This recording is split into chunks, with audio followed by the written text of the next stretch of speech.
Hello and welcome to BQ Prime. You're watching Talking Point, and my guest today on Talking Point is Sushant Bhansali, who is the CEO of Ambit Asset Management. Sushant, thank you very much for joining us on BQ Prime.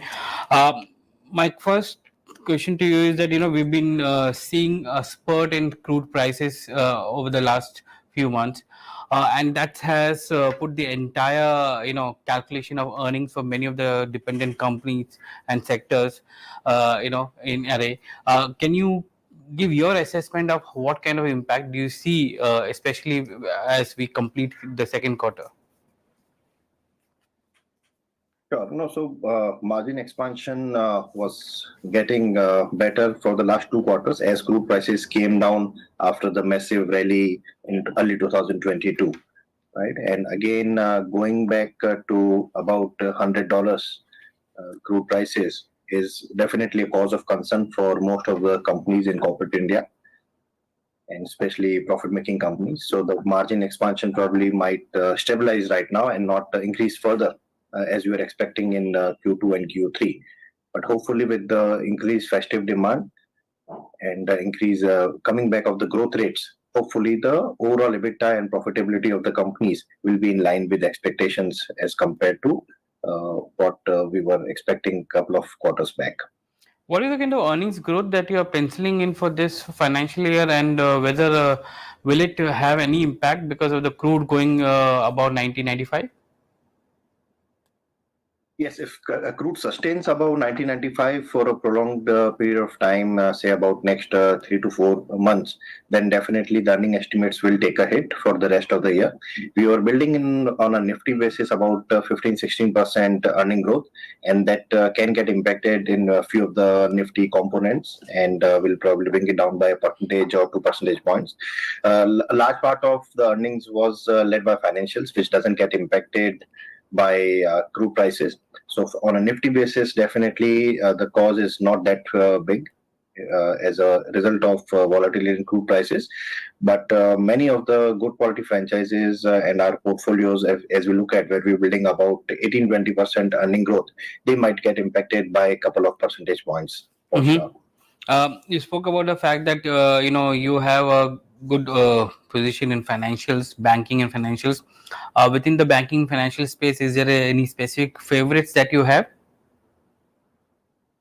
Yeah, so we have been investing in the leaders of the past, so across the segments, be it the mega cap banks or the large cap banks or even the mid-sized banks, and they all are continuing to do well. I think systematic credit growth is expected about 14-15% for this year, and should be there in the next year as well as we speak.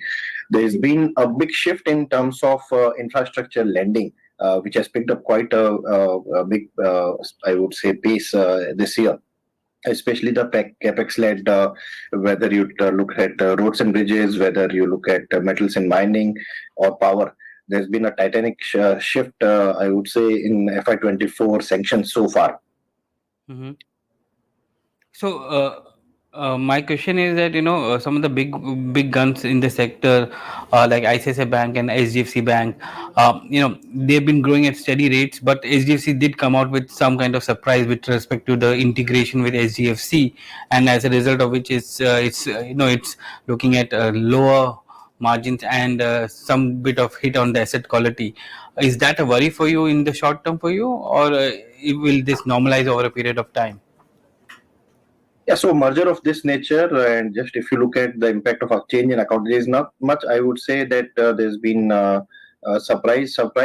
But if you look at the change in accounting policy, converting from NBFC to a bank, and accounting policy changes needed, what were prevalent for HDFC Bank, because that was the entity which merged HDFC into it. So those policies shall prevail. One could probably get surprised slightly in terms of the asset quality, but whether it was the bonds impact or probably even the accounting policy change impact, much of it I would say was estimated by most of the people.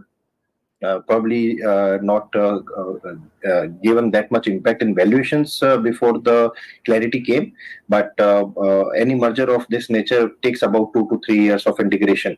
at least. And while the systematic integration in terms of people and processes is being taken care of well, the financial impact of such a large merger does take 2-3 years. And we've already seen about I would say a couple of quarters of integration on the financial side. All started in on 1st of July, right? So first quarter is already behind. Second quarter, they have already given some guidance for the rest of the year. So we are actually quite bullish on the whole segment, and especially the mega cap banks. The balance sheets of the system is quite clean, and even the PSU banks are delivering good numbers for the last couple of years. Do you expect this sustained improvement in NIMs for PSU banks as well, because they've been outperforming uh, the broader market by a big margin? And within the financial space, is NBFC interests you, especially the mid cap ones? Yes. So from NBFC perspective, there are very few NBFCs who have been able to scale up.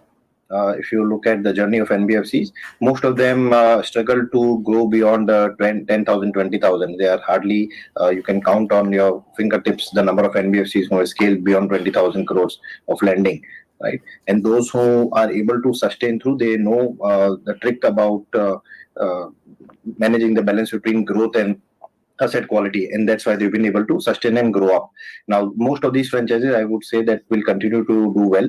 The opportunity of shadow banking NBFC is really big in country like ours, and especially with the arrival of fintech and most of the new structural reforms like account aggregator, etc., and even GST data availability I would say increase the growth rates quite a lot for this sector. So we are quite bullish on NBFCs as a play for the next few years. How do you look at IT? Because that's one sector which has been very sluggish for the last couple of quarters. But I think you are bullish on it, if I'm not wrong. Yeah, so we continue to be, I would say, be constructive. We are not super bullish on the sector, but we continue to be constructive, and we rather increase the weights of IT in the last 6 months in our portfolios, and so far it has played out well. And as a theme, I think digitalization is something which any and every business in the world will need. And large businesses have started taking, I would say, making lots of investments on the digitization of their whole operations, and that should continue to provide a great opportunity for Indian IT services sectors for the next decade or so. Are you penciling in a lower margin profile and a lower revenue growth rate for the Indian IT sector? Because that's something which is coming out when we speak to others as well. The kind of growth rate, the high teens growth is now not there any longer, and margins are also getting compressed for many of them. Yes, so this is a cycle which plays out every few years, where there is a euphoria in terms of growth rates, then there is a euphoria because of the growth rates as people are seeing the pipeline in terms of hiring. And we saw that in FY21 and FY22. And after that, there is a cooling off period, consolidation period, and that which is what we are going through at this point of time. It shall continue for probably another couple of quarters, and post that things will be much more rationalized. The sorted players, I would say, are not feeling a large pinch on their margins or growth trajectory. The expectation of street might have been super bullish, but most of these players have seen decades of such cycles, and they are well prepared for them and responding to it quite well. Sushant, within the consumer space, autos is something which you are looking at. I think, if I'm not wrong, two wheelers is what you are very bullish on. But we saw some data coming out in the month of September. Uh, uh, Basically, the CV sales have been pretty good in that. As the wholesale numbers are good, but over a year-to-date period, it's only 2 to 3% growth for CVs. Do you see CVs coming back in a big way in the second half of the year, given the kind of numbers we have seen in September? Yeah, so I would say I will not get into monthly numbers per se, but if you look at the broader trends, and Yeah. if you see that about the capex projects which have been sanctioned this year, which is at probably about a 10-year high. Now, that's a lead indicator that the capex cycle, private capex cycle especially, has started in the country after a long period of time of waiting for the last decade. And that should lead to a great CV market for the next few years. And two-wheelers, I would say, continues to be the flavor for us. And it has done well in the recent past. And given that this year the festive season is a slightly, I would say, delayed.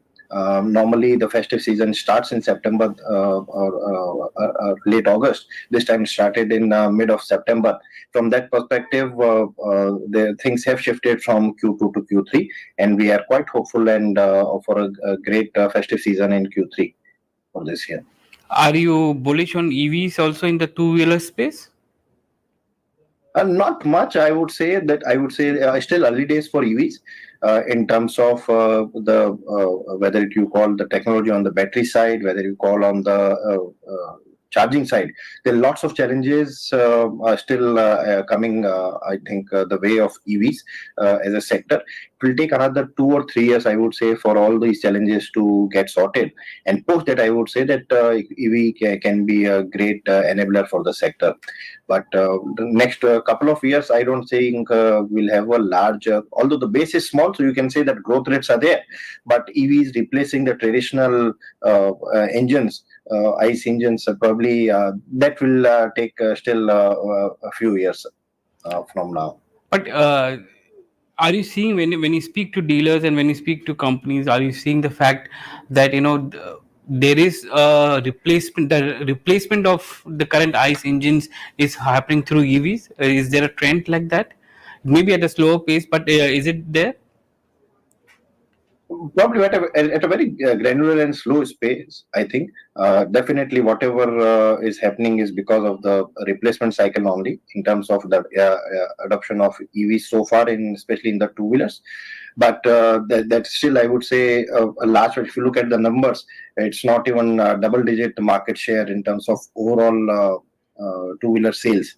So we are, I would say, lots of time away. Probably 2025, 2026, the earliest we can see that EVs getting into probably high teens or more than 20% of overall sales.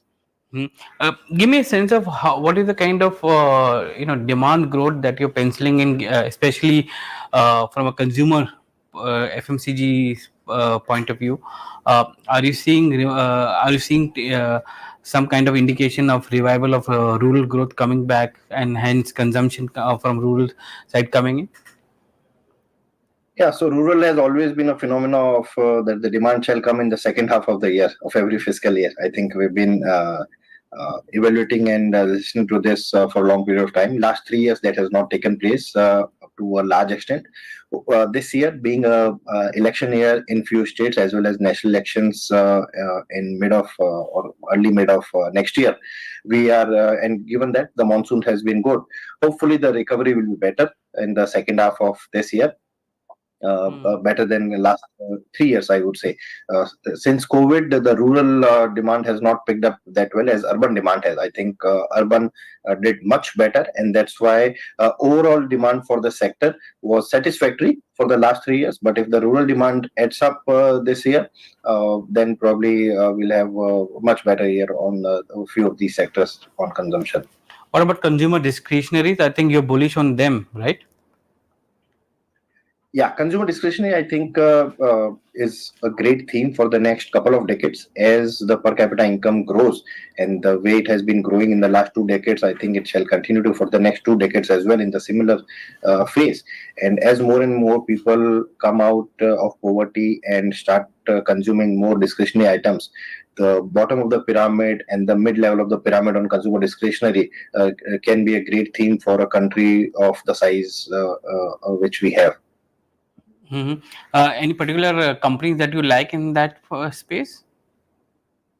Yeah, there are lots of companies. I think whether you look at segments in footwear, whether you look at segments in jewelry, whether you look at in apparel, I think as such it has been a very tough but sector historically because of the inventory challenges, because there are lots of patterns, size, designs, etc., and change in fashion every year or two. So it's a tough sector, but there are many, I would say, players who have done well in the recent past and has been able to, I would say, figure a way out on how to run fashion apparel and have a quick turnaround of inventory. How do you look at some of the new age companies which are into this kind of market as well? We have a couple of them which have already listed, whether it's in the fintech or whether it's in the apparel space or beauty space, which is there. Uh, do you look? Are you looking at them from a point of view of consumption, and are you bullish on them? Yeah, so we are, I would say, bullish on the sector per se, but individual companies, I think we are, given our investing style of investing into profitable business with a great track record, I think we are still some time away of investing into these businesses. Few of these businesses in the next decade, I would say, will come as become mega cap companies and probably form part of Sensex and Nifty in the next 7, 8, 10 years as well. And as time comes along, as their profitability comes along, hopefully they will become investable for us as well. Mm-hmm. Real estate has been doing well, but my understanding is that you like more of an ancillary to the real estate sector than real estate. Why is that? Yeah, so I think I kudos to you. I think you've done a great research in terms of what we like and what we don't like, right? So you picked it well. If you look at the sector per se, there these all the players, the listed companies in this sector are operating into few micro markets, right? There's no national level player on this in this sector as such, right? Time and again, many companies have tried to grow outside their home markets, but not many have been successful or super successful, and that's why they've not been able to create a pan India sort of business model. While the ancillary players, if you look at it, the successful ones, the larger ones, are the ones who have become pan Indian players. And given that this is a cyclical business, whether you look at micro markets or you look at the segments across each of these micro markets, it's very difficult to find a player who will sustainably able to grow for next 3, 4, 5 years. We are not into the trading mindset of investing, and that's why we like to invest into companies which can offer growth sustainably for the next few years. And in that paraphrase, the ancillary industries become quite well. Whether you look at tiles, whether you look at probably uh, companies in sanitary ware, faucets, etc. These are companies where people have created brands and have been able to have a great pricing power and have sustainable profit despite micro challenges in a few micro markets. Mm-hmm. They're able. In the chemical space also, I think you're overbought or over bullish there. But we've seen some kind of sluggishness in the pricing in that market of late. Are you still bullish on chemicals? Yeah, as a long-term theme, I think we would say we are bullish on the sector. What we saw pharma playing out in couple of decades between 90s and 2010, 15, right? Similar, I would say, chemicals have been playing out in the last 7 or 8 odd years. And this is just the beginning. In the next couple of decades, I think many of the chemical companies in India will create great businesses and big businesses. Import substitution has been a big theme, which was not, I would say, delivered so far by the sector, but we will see more of it coming. There are a couple of players who have started doing on the import substitution. So far, in the last 7, 8 years, most of these companies were exporting goods, right? And they were like, it was becoming more like China plus one post the pollution sanction norms which China came out in about a decade back, right? But given government's focus on import substitution, many of the players have now started spending on projects which will have which will have products. Many of the products which we have been importing large. And historically, these products have been made either in China or in Europe. And as the pollution norms are further clamped in, the investments on the greener side of those products are happening in India. And that's why we are quite bullish on this sector. In the short term, I would say there are still challenges remaining in this sector.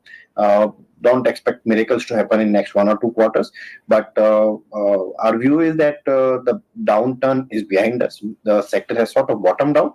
The recovery might not be very quick, but the recovery is already started, I think, about a quarter back.